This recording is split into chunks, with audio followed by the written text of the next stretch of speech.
الحمد لله وكفاه، والصلاة والسلام على سيد الأنبياء وعلى آله وأصحابه الأتقياء. أما بعد، فأعوذ بالله من الشيطان الرجيم. بسم الله الرحمن الرحيم. قال الله تبارك وتعالى في القرآن المجيد والفرقان الحميد: لقد كان لكم في رسول الله أسوة حسنة. الآية. وقال رسول الله صلى الله عليه وسلم: أنا سيد ولد آدم يوم القيامة، وأول من ينشق عنه القبر، وأول شافع، وأول مشفع. رواه مسلم والترمذي. قال شاعر: كل القلوب إلى الحبيب تميل، كل القلوب إلى الحبيب تميل، وما يبي هذا شاهدا ودليلا. أما الدليل إذا ذكرت محمدا، أما الدليل إذا ذكرت محمدا، صارت دموع العاشقين تسيل. هذا رسول الله نبراس الهدى، هذا رسول الله نبراس الهدى، هذا لكل العالمين نبي. قبل كل شيء أحييكم بتحية الإسلام. السلام عليكم ورحمة الله وبركاته. أتشرف في هذه اللقاء المبارك على موضوع سيرة النبي. أقام سيرة النبي عليه الصلاة والسلام الإيمان بالله تعالى، وبينت كيفية تطبيق الإسلام واقعا عمليا من حيث سلوك الأفراد وتعاملهم مع بعضهم البعض والتضحية والفداء، مما أدى إلى نشوء مجتمع فاضل وتحقيق حياة إنسانية كريمة للأفراد على اختلافهم. وبذلك كان الإسلام منهجا لحياة مع تحقيق العبودية والألوهية لله وحده. ولد نبي الأمة وخاتم الرسول محمد مصطفى صلى الله عليه وسلم يوم الاثنين من شهر ربيع الأول، وقد رأت أمه حين ولادته كأن نورا يخرج منها تضيء قصور الشام. وقد نشأ النبي عليه الصلاة والسلام في قومه يتيما دون أب، فقد ظل مع أمه التي سعت إلى التماس المراضع له منذ صغره، فأرضعته مكبرة مولاة أبي لهب وتدعى سويبة. ثم أخذته أمه إلى ديار بني سعد التماس مرضعة له من الأعراب، فأرضعته هناك السيدة حليمة السعدية، وبقي عندها زمانا. ثم حصلت له في تلك الديار حادثة شق صدره حين أتاه جبريل عليه الصلاة والسلام فشق عن صدره، ثم أخرج منه قطعة سوداء وهي حظ الشيطان، ثم غسل قلبه بماء زمزم، ثم لأم قلبه وأعاده إلى مكانه، ثم أعادته مرجعة إلى أهله. مكث محمد مصطفى صلى الله عليه وسلم عند أمه حتى كتب الله عليها الوفاة، وذلك حينما عاين النبي فقر عمه في زيادة أخواله من بني نجار وفي المدينة المنورة، كفله جده أبو عبد المطلب. ثم ما لبث أن توفى وكان عمر النبي 8 أعوام، ثم كفله عمه أبو طالب فنشأ في بيته. وحينما عاين النبي فقر عمه قرر مساعدته في تحمل نفقات البيت، فرأى غنم قريش زمانا، ثم عمل مع عمه في التجارة إلى الشام، وفي إحدى رحلاتهم التجارية إلى الشام. وفي الختام أدعو الله سبحانه وتعالى أن يوفقنا جميعا لما يحبه ويرضاه، وأسأل الله رب العالمين العفو والعافية والمعافاة في الدنيا والآخرة، ويجعلنا من المؤمنين المتقين، كما أسأل الله أن يعيننا وإياكم على ذكره وشكره وحسن عبادته. وصلى الله تعالى على خير خلقه محمد وعلى آله وأصحابه أجمعين.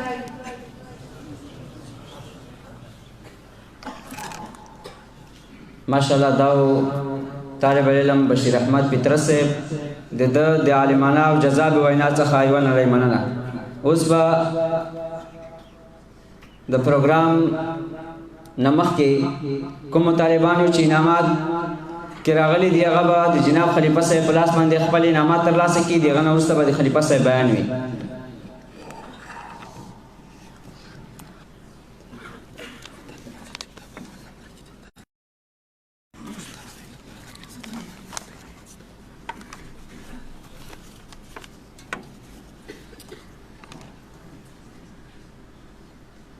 اول نمبر طالب العلم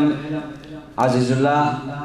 په تقریری مقابله کې 13 جمعه موږ تقریری مقابله کړې وه د وړو طالبانو ترمنځ. په هغه کې 11 کسان که 14 کسان وتلي وو. په هغو 14 کسانو کې نن ماښام بیا مقابله وه. په هغو کې شپږ یو څو کسان راوتلي دي. اول نمبر طالب العلم عزیز الله، اول نمبر طالب العلم نصرت الله، اول نمبر طالب العلم بشیر احمد، اول نمبر طالب العلم بشیر احمد فطرت، اول نمبر طالب العلم حبیب الله،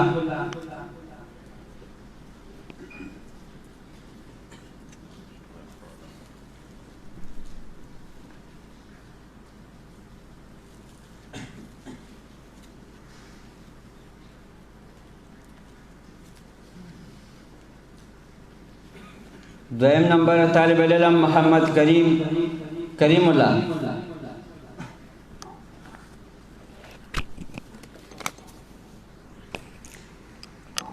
دریم نمبر طالب العلم سعید الله،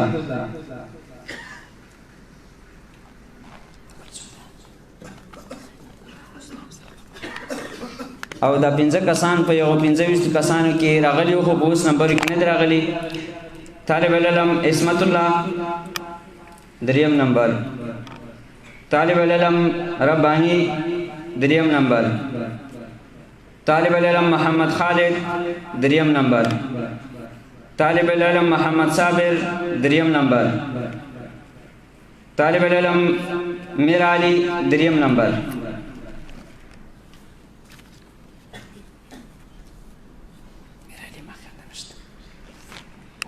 اوس به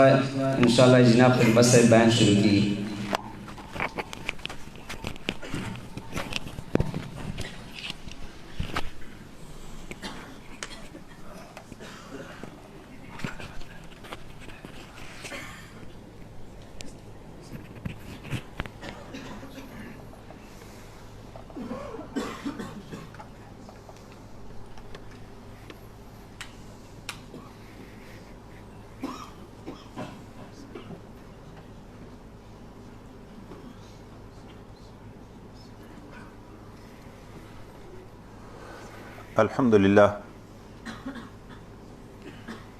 الحمد لله وكفى والصلاة والسلام على سيد الأنبياء وعلى آله وأصحابه الأتقياء. أما بعد فأعوذ بالله من الشيطان الرجيم. بسم الله الرحمن الرحيم. اللهم صل على سيدنا محمد وعلى آل سيدنا محمد وبارك وسلم عليه. عن أنس رضي الله تعالى عنه قال قال رسول الله صلى الله عليه وسلم إذا مررتم برياض الجنة فارتعوا. قالوا وما رياض الجنة يا رسول الله؟ قال حلق الذكر. رواه الترمذي. صدق الله مولانا العظيم وصدق رسوله النبي الكريم ونحن على ذلك من الشاهدين والشاكرين والحمد لله رب العالمين. محترم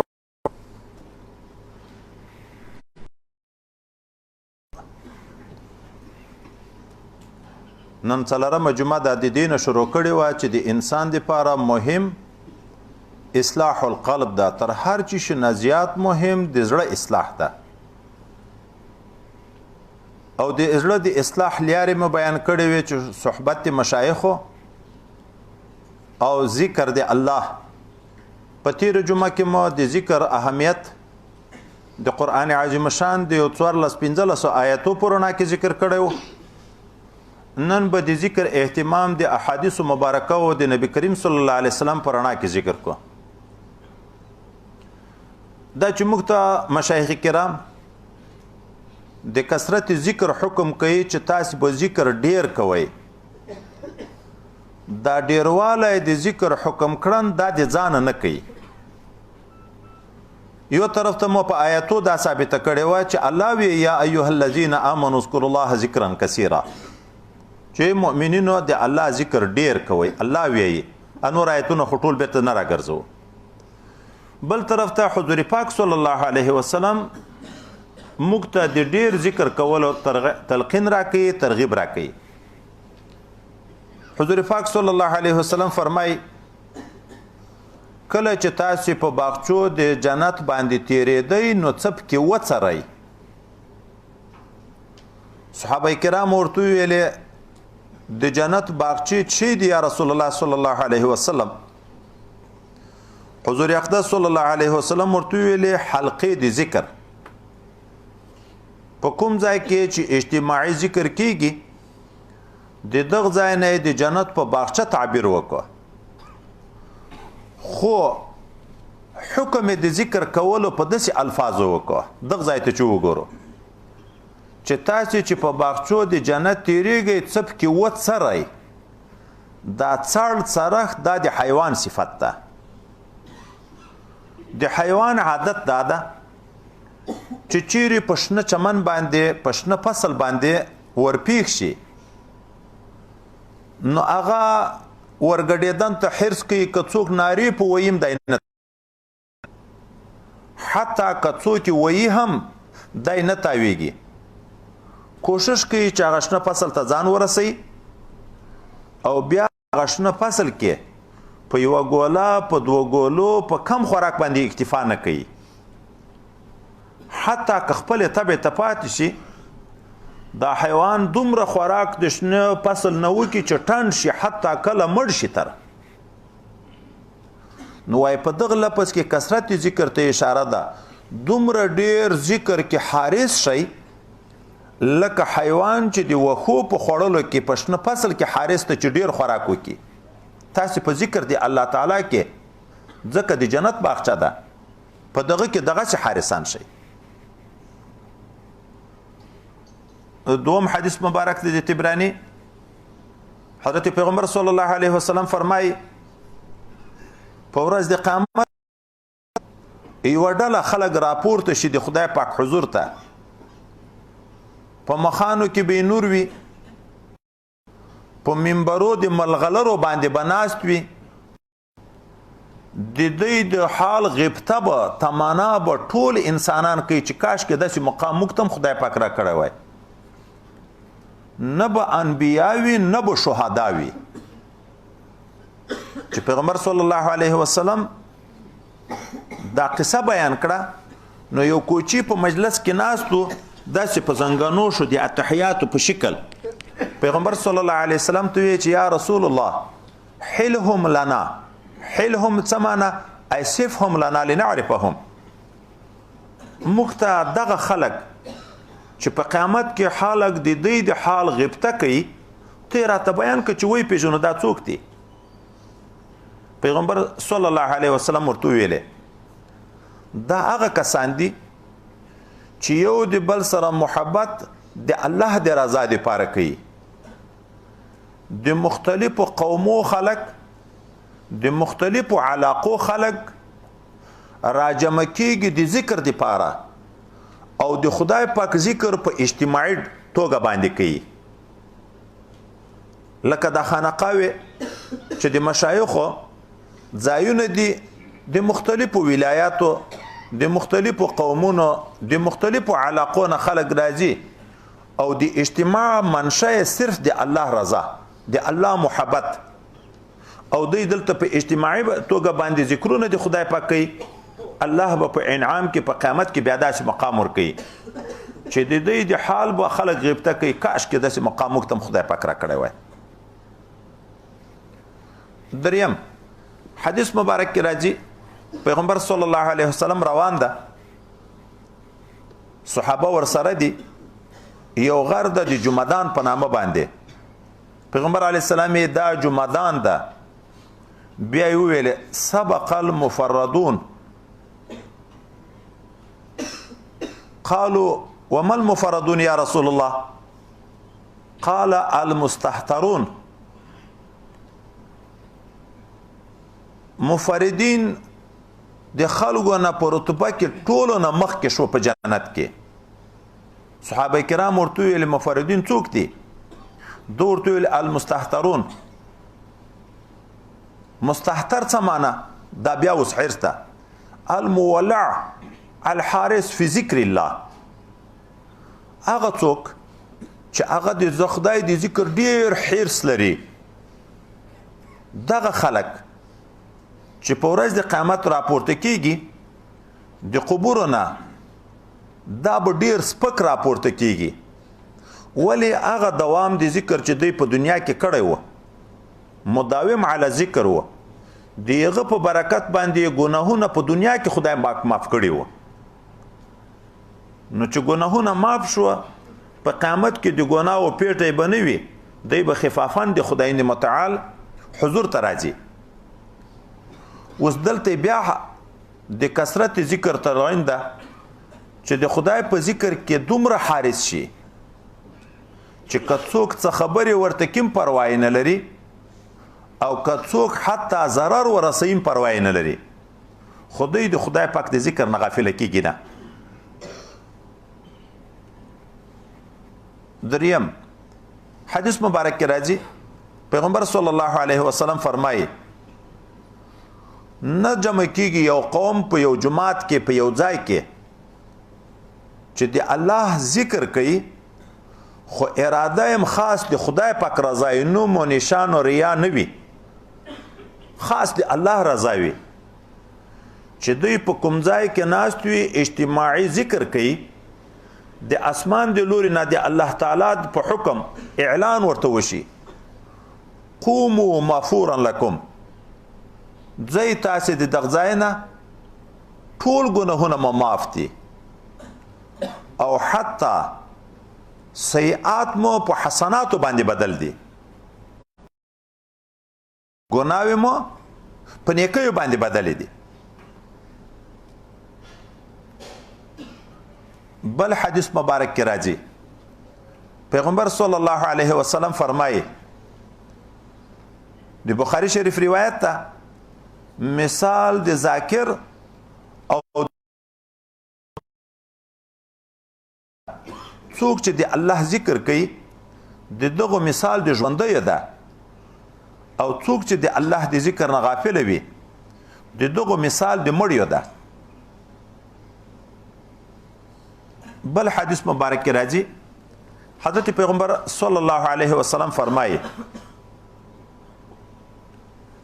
د الله تعالی یو ډله د ملائکو ده، هغه په دا مجلس د ذکر پسې ګرځي چې یو ډله په دغه پیښه شي دغه مجلس ته انوارات پورته کیږي. نو دنیا کې چې نور ملائکه تتوي په نورو طرفو پسې یو تم غږ وکي حالو مبغیکم راشي د تاسو مطلوب دلته ده. ملائکه راځي دا حلقه د ذکر ده د دغه په څنګ پسې متصل ودرېږي د اوله ډله، هغه نور چې راشي دیغو په ولې باندې ودرېږي، انور دغه چې دیغو په ولې حتی تر اسمانه پورې ورسیږي. حفتهم الملائکه. اوس دا ملائکه لري ولې نه درېږي؟ وای ځکه په دغه ځای خاص انوارات رب کریم ویني، نو د دې لپاره چې دوی دغه انوار الهیو نه محروم نشي. بیا چې کله دغه مجلس ختمیږي الله تعالی ته دغه ملائکه وړاندې کیږي، الله تعالی پوښتنه تر کوي اما بندگان په چی باندې جمع شوي وو؟ دوی ورته چې د تا حمد و ثنا تقدیس صفایی بیانوله د تا ذکر یې کوه. الله تعالی ورته وی زه یې لیدلی وم، وای نه، وای که یې لیدلی وای که ته یې لیدلی وای بیا خو به ډېر کوشش په ذکر د تا کې کوه. نو الله تعالی ورته دغه خلکو چی شي غوښت؟ دوی ورته چې دغه خلکو جنت غوښت. وای جنت لیدلی وو؟ وای نه. وای که لیدلی وای وای بیا خو بیا ډېر ژړاوې زارۍ الله ته دعاګانې غوښتنه کوله چې دا جنت الله موږ ته نصیب کړي. وای د چی شي نه پناه غوښته؟ وای د جهنم نه.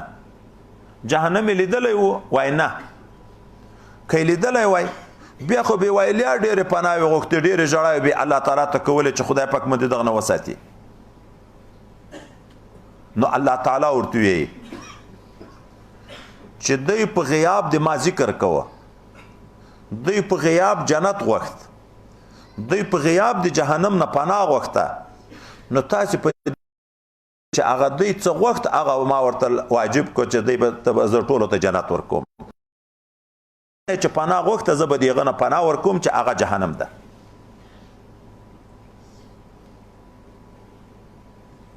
احادیث په دغه باب کې موږ تاسې ابواب د ذکرونه ویایو بې حده زیات دي، خو اختصار به زه وکم په ذاتي په بیان کې صرف د یو دوه علماو اقوال به م را نقل کم.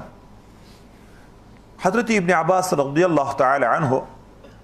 چې د نبی علیه السلام د اکا زوی رئیس المفسرین ده، هغه ویایي چې الله تعالی چې څومره عبادات په خلکو مقرر کړي دي د یغو دپاره حد معلوم کړی، عذر هم پکې قبول ده، خو د ذکر یې نه حد معلوم ده نه عذر پکې قبول ده. شواروز کې 15 وخت لمونځ ده، په کال کې یو وارې زکات ده، په ټول عمر یو وارې حج ده، 5 بنا د اسلام دي،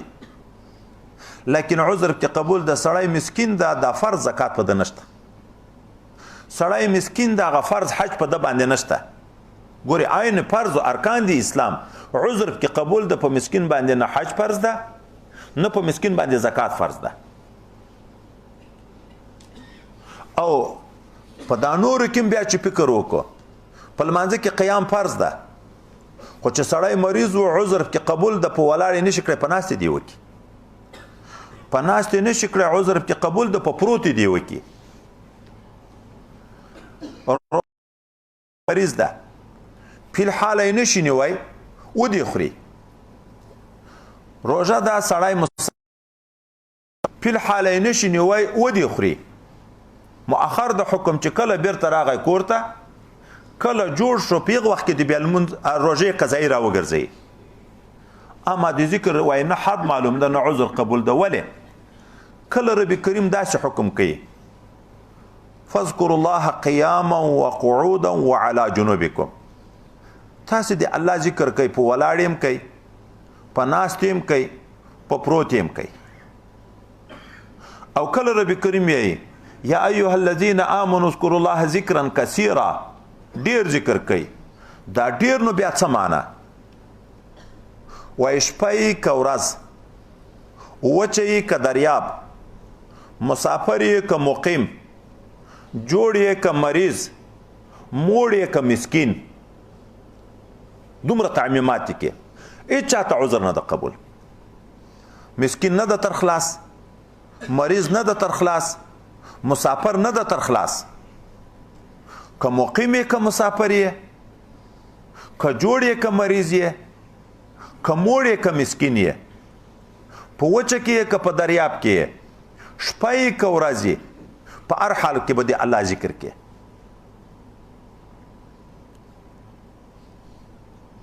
او دا ځکه حافظ ابن قیم جوزی وایي چې اول ورځ ما دغه خبر التم درته یو وارې نقل کړې وه چې د انسان زړه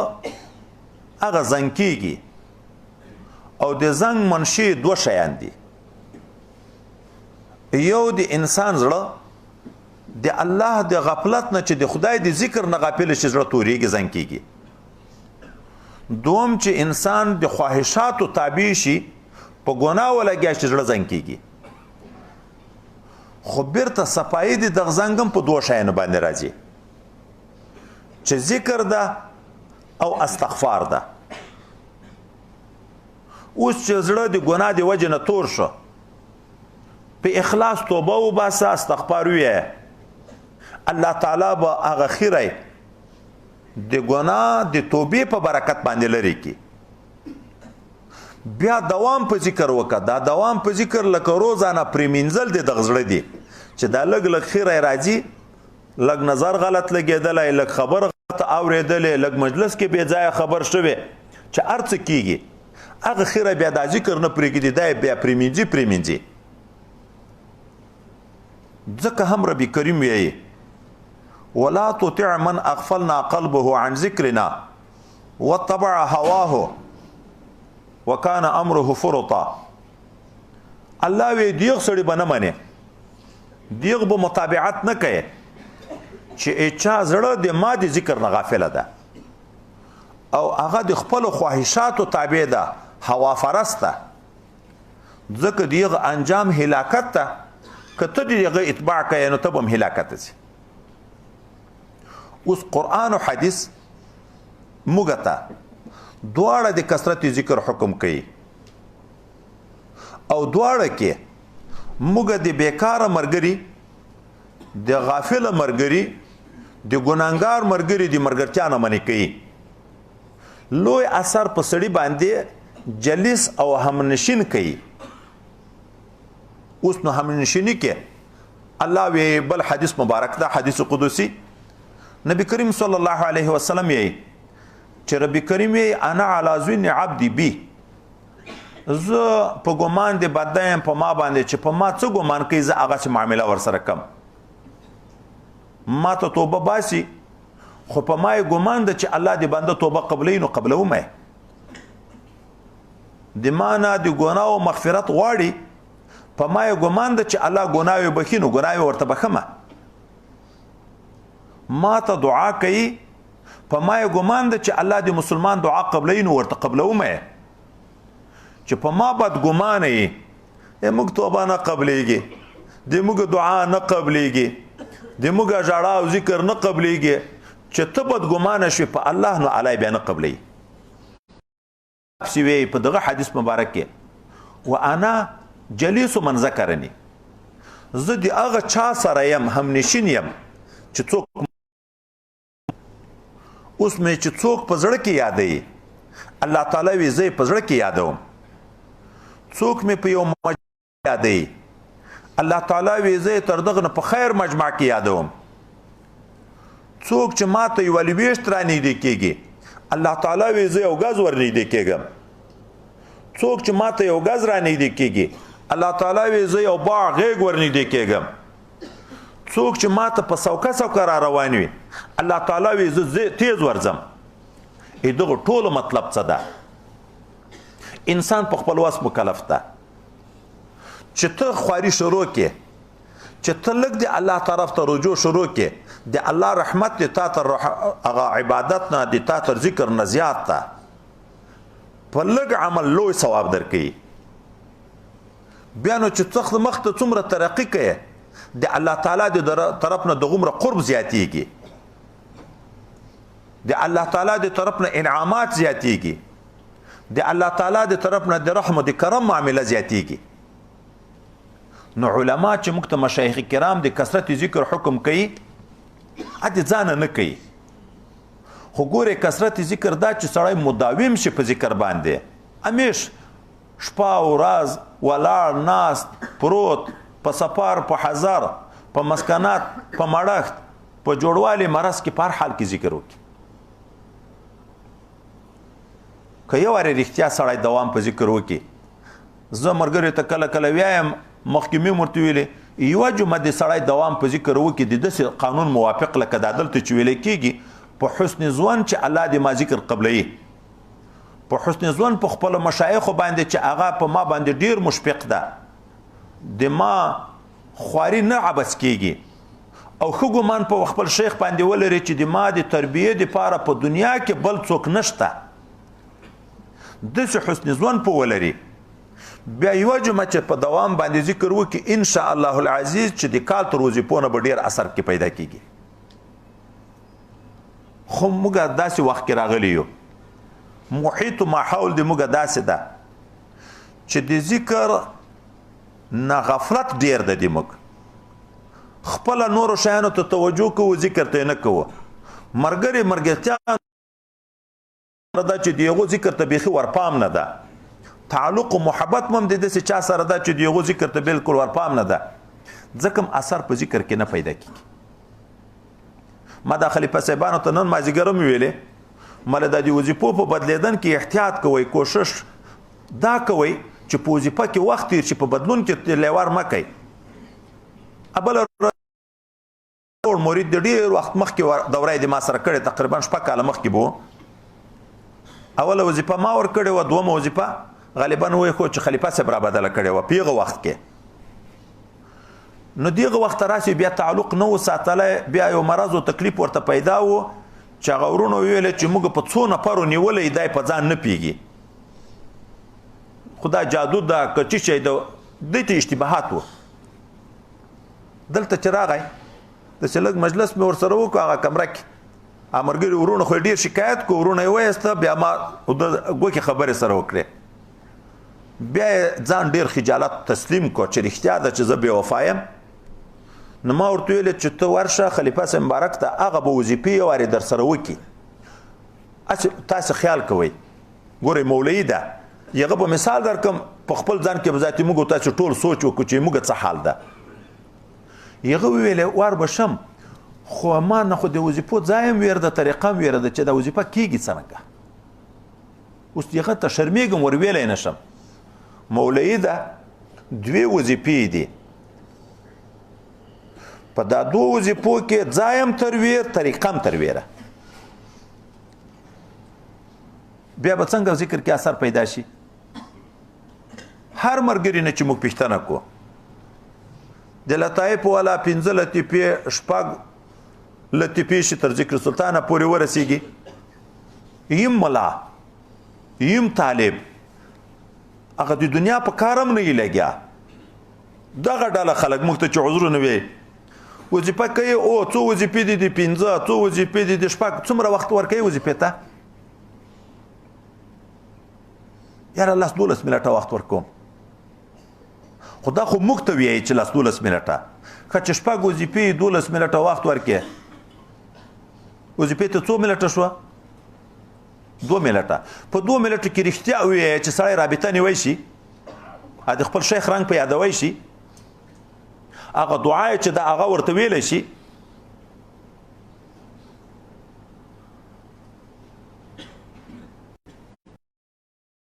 کاله یې وتلي یم وظیفه نه وربدلوم چې داسې په 3 کاله کې هم نه وربدلوم. دلته لږ یو خبره بنیادي دا ده یو خو دوام په کار ده بل په وظیفو ځان پویول په کار دي. ډېر ملګري موږ ته د وظیفو کیفیت د نفسپات غلط بیان کی د مراقبې کیفیت غلط بیان کی چې ورته داسې نه ده پړه په پیرو اچي پلانچه خلیفه صاحب ماتره اوس خلیفه صاحب خو به ولې دا ته دغه څه درخول هغه خو خلیفه ده د وظایفو سلسله په دایم د مشایخو کې څو وارې مخکې د مشرانو خلیفه صاحبانو مریدان ملایان طالبان په ډېرو ځایو کې ماته دغه عذر نفسبات غلط چې داسې طریقه خو نه ده وایي ماته پلانکي خلیفه صاحب د حضرت صاحب خلیفه یې دومره مشر خلیفه صاحب راته یاد کړي هغه داسې راښولی ماته پلانکي خلیفه صاحب داسې راښولی حتی ماته یې ویلی دي چې تا داسې راښولی یو ډاکټر ته مې وظیفه ورکړه ځان ډېر هوښیار هم بولي خو ډاکټر ده کال ته هغه علاقې ته لاړم چې وظیفه د نورو ملګرو سره کوم چې دی راجګ شو چې وظیفې ته مې پام وکړه چې ټکه وظیفه هم زړه نه جاري نه ده نو مالې وظیفه کوي وایي او مالې څنګه یې کوې څومره یې کوې وایي په ورځ کې 3 وارې په خوله باندې ویایم الله الله الله مالې ولې وایي خو تا دغسې راته ویل نو ما ویلې چې څه خبرې یم په انګریزي خو یې ما نه وزده زه خو په پښتو درته غږېدلی یم تا د انګریزي تعلیم ده زه خو هر مرید ته داسې ویایم چې زه 3 وارې په خوله الله الله ویایم د اول چې زه وظیفه ورسره کم ته زړه ته پام کوه په زړه کې ویایه او بیا په اولو شرطو کې دا ویایم ذکر به ډېر کې په شریعت پایبندي ذکر به ډېر کې شیخ سره به تعلق و محبت ساتي بیا چې هلته وظیفه ورسره وکړم بیا هم دا ورته وایم چې په ناستې ولاړې پروت اوداس بیا اوداس په هر حال کې به ذکر کې نو ما داسې کله درته ویلي دي چې په خوله باندې 3 وارې په ورځ کې الله الله ویایه دا ګورئ په ما ته مخامخ ویلې تا داسې راښولې نو بیا وظیفه څنګه جاري شي نن چې اثر نشته لکه علم ظاهر کې منډې شروع شوې خواري ټول استادان کوي طالب نه کتاب ګوري نه تکرار کوي نه بل چاته رجوع کوي چې یو بل طالب نه پوښتنه وکړي چې تر ځان نه یې ښه وبولي چې په خبر ځان سر خلاص کړي چې فارغ شي د فراغت نه بعد ذاتي وي مولوي صاحب دستاربندي شوی خو په زورادي قادر نه وي طریقت هم نن سبا خلکو دغسې کو وظیفې دې بدلې که وظیفې دې بدلې که سبا ته دستاربندي د خلیفه صاحب شو یو علاقې ته تللی وم ورور مولوي دی ما شاګرد دا بل ورور امي د کشمیر یو چا خلیفه کړی ما ته ویل دا خلیفه ده نو ما پوښتنه تر وکړه کومه طریقې خلیفه یې وایي د نقشبندي ما له وظیفې څنګه دي په کوم ځای کې وظیفې کوي وایي لا اله الا الله اللهم صل واستغفر کې په کوم ځای کې وظیفې کوي دا بیا دغه خبره کوي بل ورور داسې وایي الله ویم په زړه کې نور خو د زړه وظیفه دغه یوه الله ده نور استغفر الله ویم لا اله الا الله ویم درود شریف ویم ما له ته وایه چې زه د نقشبندي خلیفه یم وظیفې د چستیې او د قادریې کوي داسې ځای ته خبره ورسېده دا چې طریقت بدنامه شو خلک پسې غږېږي د داسې وجې نه خلک غږېږي هلته علما د دې هغه نقصانونه ویني دوی په د خپل فن کې دومره کمزوري دي چې د خپل طریقې درک نشته ورته دا ملګري ته چې زه وایم چې دا مازدیګر مو مې ویلې چې بې ځایه نارې مه وایئ په وظیفه ځان پوه کوي څوک وظیفه کوي دلته یې کوي په دا سپږمو کې کوي زړه ته ورخبر هم نه ده زړه چاریان هم نه ده نه ما پزه څخه دلته زړه ته وګوره څوک یې په پزه کې کوي څوک یې په خوله کوي د زړه وظیفې دي کوي په خوله باندې نو ذکر کې الله تاکید کړی رسول الله تاکید کړی علماو تاکید کړی مشایخ د موږ تاکید کوي موږ د زړه علاج کوي او زړه اول موږ ویلي دي چې بنیاد د کامیابی چې زړه سلیم و نو په جنت کې هم کامیابي ده په آخرت کې هم کامیابي ده نور خو به ملګري بیا بیانونه کوي خبره ځنډېږي او زه خپله نن څه په عذاب هم یم جلسه هم را روانه ده صرف دا ملګرو ته هم دا افیل ده بیا هم بیا افیل ده د خلیفه صاحبانو ته هم افیل ده دغه په ځای باندې چې موږ وظیفه ور بدله کړو وظیفې دې څو دي څلور دي پنځمه ورکړو د دغه په ځای باندې هغه څلورو په کیفیت ځان ورسره پوه کړو هغه یې نفیسبات په طریقه او په کیفیت ځان ورسره پوه کړو دغه مراقبې په کیفیت ځان ورسره پوه کړو چې بیا په کم وخت کې لویه ګټې وکړي ما بل ورځ هم طالبانو ته ویلې ما والله د ما خپل حرص دا ده چې د ما شاګرد هم په دنیا کې ممتاز وي د ما مرید هم په دنیا کې ممتاز وي د زړه عشق مې دا ده او دا امتیاز چې راځي هلته راځي چې طالب اوله نه په کتاب ښه پوه شي نو بیا به ممتاز انشاءالله امید خداوند متعال ته چې ممتاز عالم تر جوړیږي په ښه پوه شي ښه خواري وکړي په اوله لطیفه کې اما داسې مریدان شته الحمدلله چې په اوله لطیفه کې د پیغمبر علیه السلام رابطه ورته کېږي خو په 2.5 کاله کې مې هم نه ده وربدله کړې په اوله لطیفه کې د رسول الله صلی الله علیه وسلم رابطه ورته شروع شوې وظیفه کې دوام وکړه بیا په خوند پوهېږي چې یو خوند تر څو نه ده پیدا شوی ماښام وظیفه ورسره وکړو دا نن ما چې درته ویل چې جنګ ته مې زړه کېږي د دغه وجې نه مې کېږي لیونی نه یم مولوي ټنډه م ورسره ولګوله ټکۍ وظیفې نه کېږي خواري پورې وکه خدای پکې وظیفې چلان کړي ورته چې هلته کښېنه تر دا ماښامه وظیفه وکړه ته چې دوم نفر سره وظیفه کې دی بیا وتلی دی د باندې بیا الو په موبایل لګیا ده ښه په وظیفو کې دلته حضرت مفتي فرید صاحب خپلو خلیفګانو ته لیکلي چې د زړه توجه یې مه کوه دا زړه چې چاته متوجه کوي زړه کمزوری کېږي اعصاب کمزوري کېږي هغه زړه در پورې ویلې کوي دماغ او اعصاب در پورې خرابوي تا ته د هغه دومره قدر نشته چې هغه ساعت کې امر باندې عمل نه کوي دا موږ مرګري کله زه تلقین کوم بیا لاس نیسي ار واره په نیت توبې باندې خو پیدا خو وي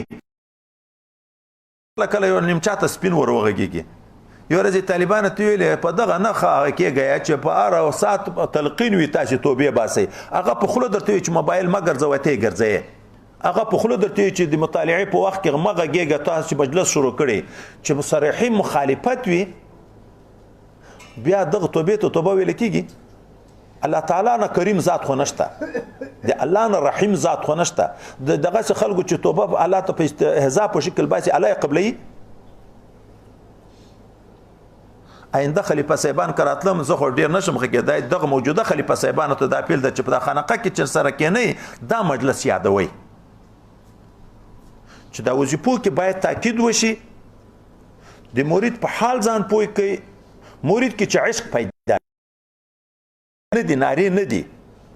چې ناری وایي په وظیفه پیږي ولې ناری وایي زړه مې تنګ شي حدیث کې وایي چې وظیفې ښې دي هغه زړه تنګ شي ناری وایي دوی وایي چې وظیفې ښې دي جذب ده وظیفه کې ذوق خوند پیدا شي چې لګیا شي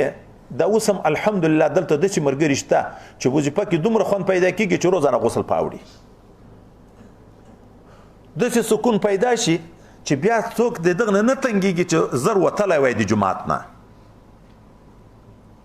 چې زر وتلی وای د وتلو سوچ بیا نه پیدا کېږي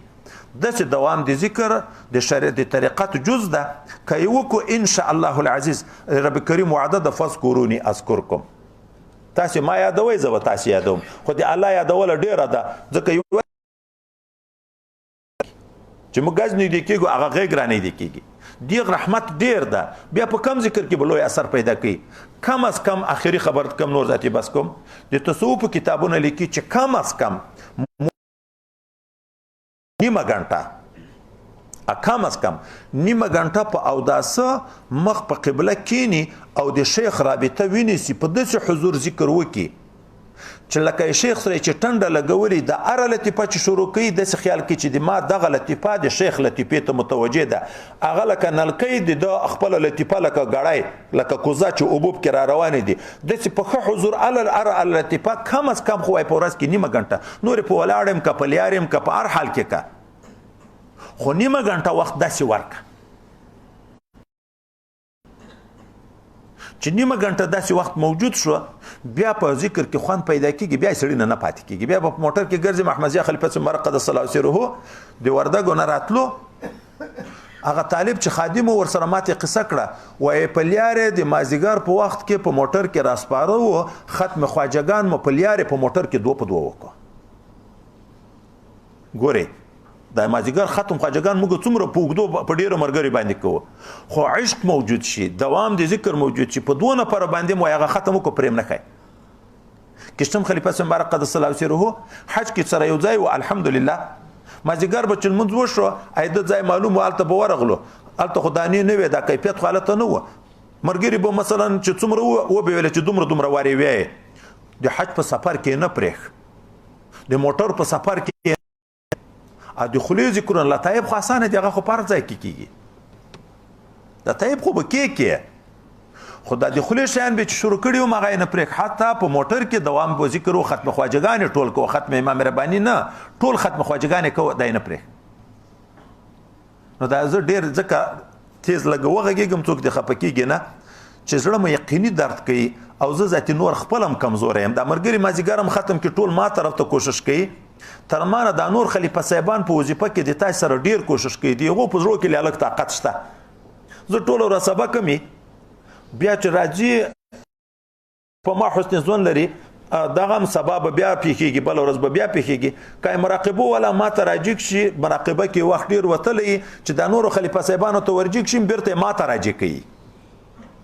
نو چې هغه هم بیرته ما ته راجیک کوي خو د اوله نه که زه یو وارې مې وس وي چې د هغو سره یې وکړم حس د اري به وي د اول لطیفې هم دغه خواهش وي چې ما اجازه وشوه بیا فرق نشته خو هر خلیفه صاحب الحمدلله دا مقامات یې کړي دي وظیفې یې کړي دي د تاسې کار جوړیږي خو حسن ځوان غواړي چې په هر خلیفه صاحب ته کینئ چې حسن ځوان په وکیه چې په الله حسن ځوان وکړي الله دې رحم معامله کوي هر خلیفه صاحب ته چې کینئ چې حسن ځوان وکړي چې د ما کار به خدای پاک د ده سره جوړوي بیا الله تعالی کار جوړوي خدای پاک دې موږ تاسو ټول واقعي ذاکرین وګرځي ا دې ذکر چې څومره فضایل او ثوابونه دي الله تعالی دې موږ تاسو ټول ته نصیب وګرځي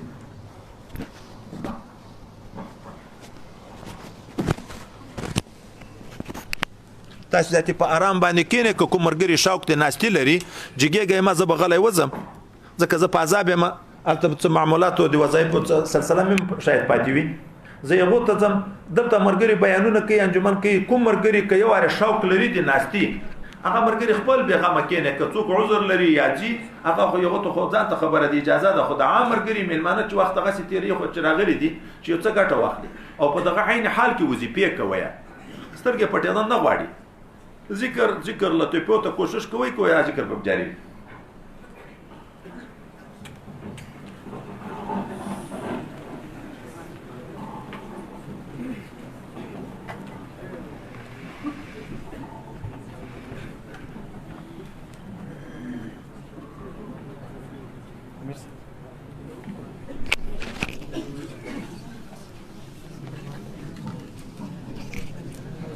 جای بجای کی نہیں پروگرام به انشاءالله وی وای د شپې حلوي د کېږم چې تا یاد کړم د شپې حلوي د کېږم چې تا یاد کړم او سحر حل را پاسېږم چې تا یاد کړم د شپې حلوي د کېږم چې تا یاد کړم سحر حل را پاسېږم چې تا یاد کړم او چې تا یاد نه کړم ټوله ورځ خفه یم ټوله ورځ خوشحالېږم چې تا یاد کړم او اوس د پروګرام په دې برخه کې بلنه ورکوو فاضل نوجوان محترم شمس الرحمن مستغفر صاحب ته چې د میکرافون مخ ته تشریف راوړي او حاضرینو وروڼو ته خپل نازک کلام ورواړوي ډېر محترم فاضل نوجوان شمس الرحمن مستغفر صاحب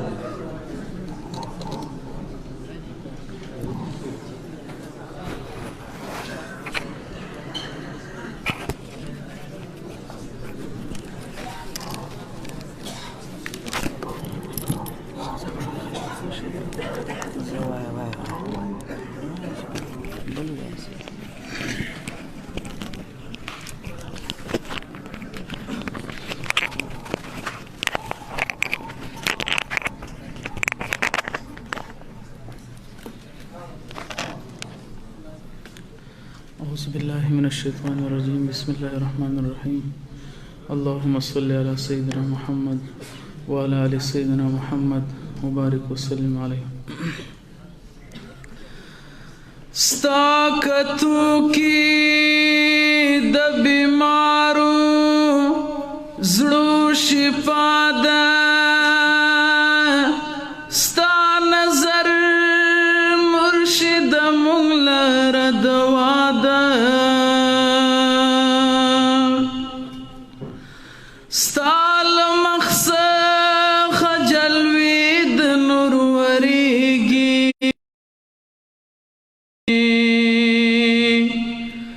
ستا له مخ نه راپرېوتې تجلی ده ستا له مخ څخه جلوې د نور ورېږي ستا له مخ نه راپرېوتې تجلی ده ستا خبرې ملغلرې معطرې منورې ستا تګلاره او مسیر خو بس مسیر د مصطفی ده زما بدر تکل قلم با ستا د کوم وصفایان کړي خو بس دومره وایم مینه دې صفا ده او صفا ده زما بدرې تکل قلم با ستا د کوم وصفایان کړي خو بس دومره وایم مینه دې صفا ده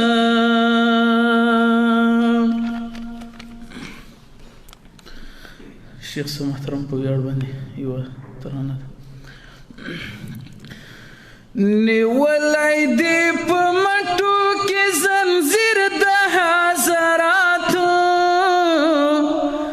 مرشده ښه محکمې په مسیر د حضراتو مرشده ښه محکمې په مسیر د حضراتو نیولی دی په مټو کې زنځیر د حضراتو مرشده ښه محکمې په مسیر د حضراتو مرشده ښه محکمې پر مسیر د حضراتو دستا له تندې سپینې د فیضان بلې ډېوې دي سیرابه او روښانه ترې زموږ خوارې سینې دي دستا له تندې سپینې د فیضان بلې ډېوې دي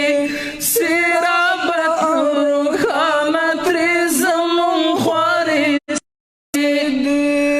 اقوال احوال دی ډک دی له تاثیر د حضراتو مرشده ښه محکمې په مسیر د حضراتو مرشده ښه محکمې په مسیر د حضراتو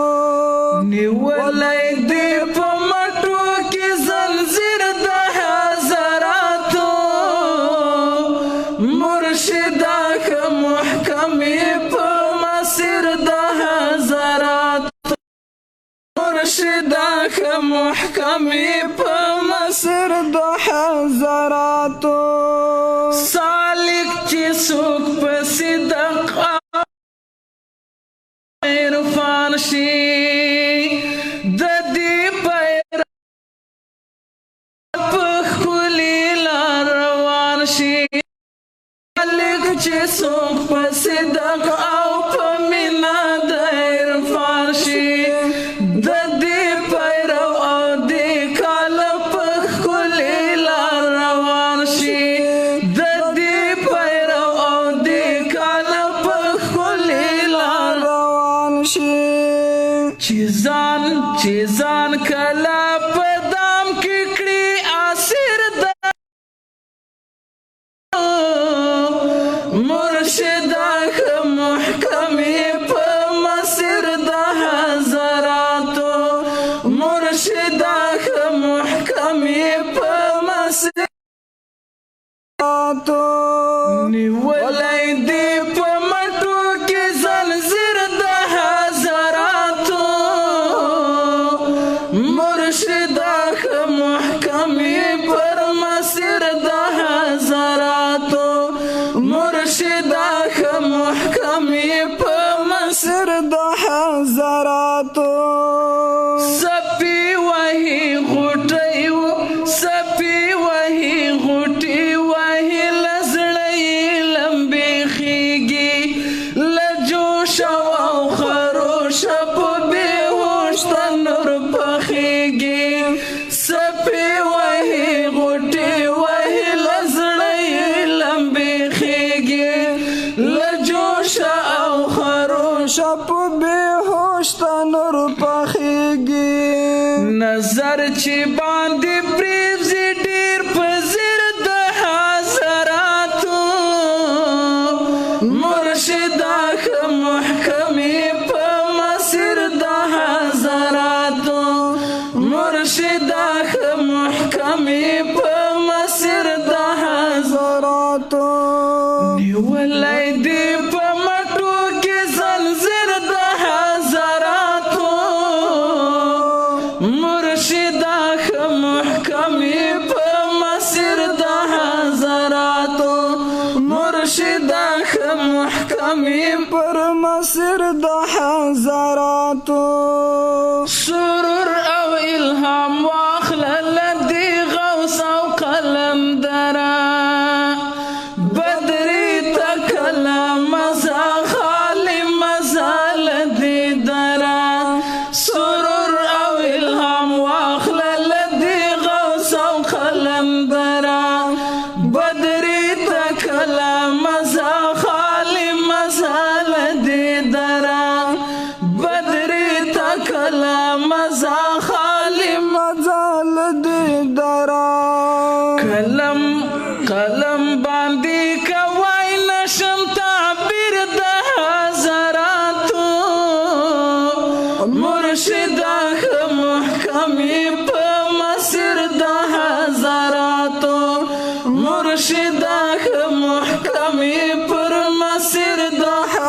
حضراتو ولي الفرد حضراتو مرشدا محکمی په مسیر د حضراتو مرشدا محکمی په مسیر حضراتو مرشدا محکمی په مسیر د حضراتو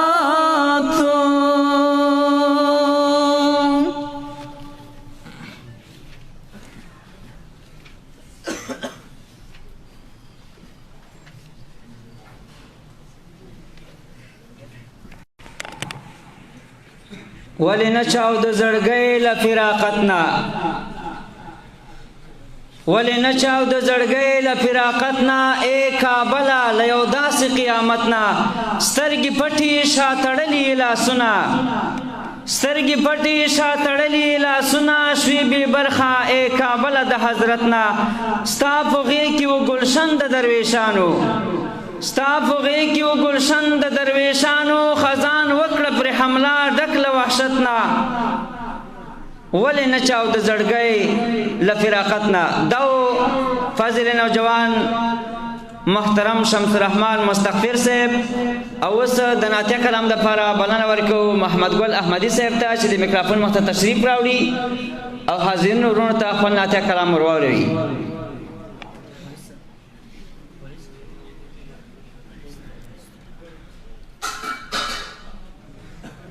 ایو بل ناتخوان راغلی و خواهش د ناتو خو نوم هم نه ولیکه میلمه و که چیرې موجود وي د یوه غاړې خرابې دي ما خیال ده غوړي ډېر خوړلي دي بلنه ورکوو ناتخوان صاحب ته محمد اکرم نعماني صاحب ته چې د میکرافون مخ ته تشریف راوړي او حاضرینو وروڼو ته خپل نعتیه کلام ور واوروي ډېر محترم طالب العلم محمد اکرم نعماني صاحب بلبل بلوچستان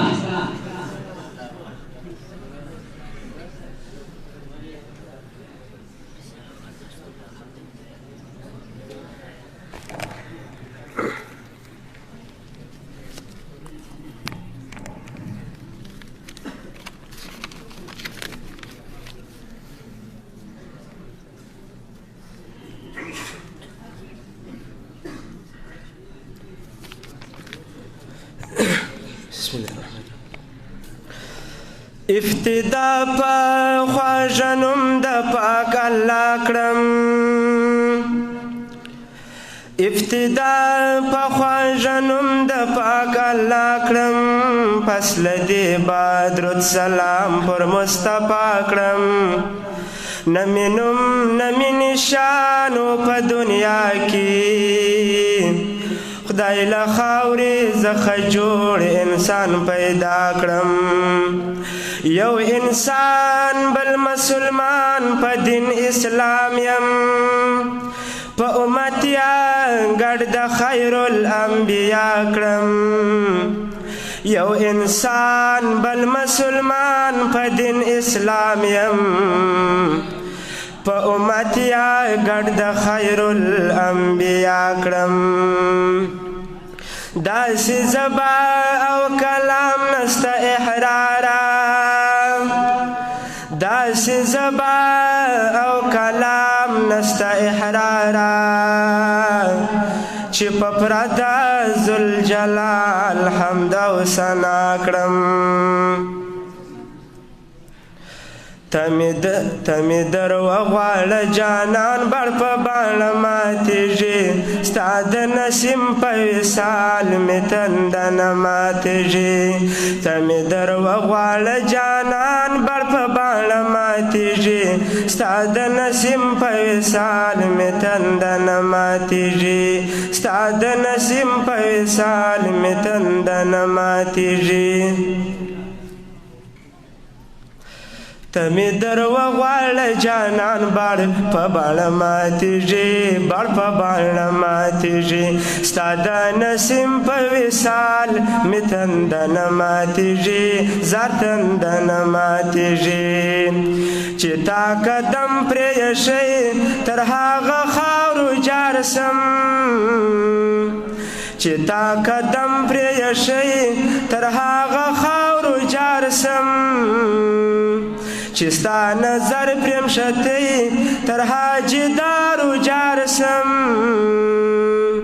پشنا گنبده او د یار په میناره ماتېږي په میناره ماتېږي پشنا گنبده او د یار په میناره ماتېږي په میناره ماتېږي ته مې در وغواړه جانان بړ په باڼه ماتېږي بړ په باڼه ماتېږي ستا د نسیم په وصال مې تنده نه ماتېږي زار تنده نه ماتېږي چې هوا تعالی درځي درته مسیږي ولې چې هوا تعالی درځي درته مسیږي ولې چې ستا له خوا زه راځي دلې زړېږي ولې چې ستا له خوا زه راځي دلې زړېږي ولې د هر عاشق په فراق د ښځې زړه ماتېږي دا رنګه زړه ماتېږي د هر عاشق په فراق دا رنګه زړه ماتېږي دا رنګه زړه ماتېږي ته مې در وغواړه جانان بړ په باڼه ماتېږي بړ په باڼه ماتېږي ستا د نسیم په وصال مې تنده نه ماتېږي زار تنده نه ماتېږي د پتنګ عشق انتها په اور سزلوي آخر د پتنګ عشق انتها په اور سزلوي آخر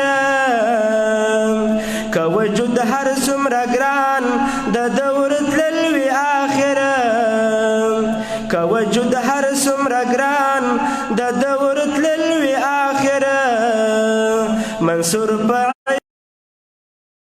بند نه ماتېږي بند پر بند نه ماتېږي منصور په عشق د خدای بند پر بند نه ماتېږي بند پر بند نه ماتېږي ته مې در وغواړه جانان بړ په باڼه ماتېږي بړ په باڼه ماتېږي ستا د نسیم په وصال مې تنده نه ماتېږي زار تنده نه ماتېږي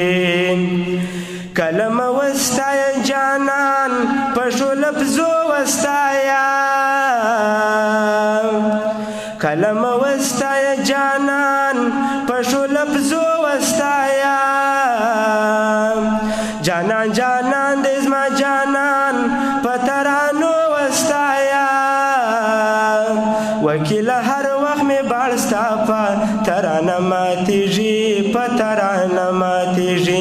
وکیل هر وخت می باړستا په ترانه ماتېږي په ترانه ماتېږي ته مې در وغواړه جانان بړ په باڼه ماتېږي بړ په باڼه ماتېږي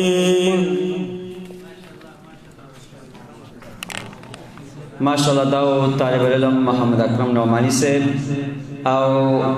یو دوه جمعې بعد موږ د مدرسې چټۍ د جمعې په شپه چې کوم کېدل دا به نه وي دوه جمعې بعد بیا انشاءالله شروع کېږي او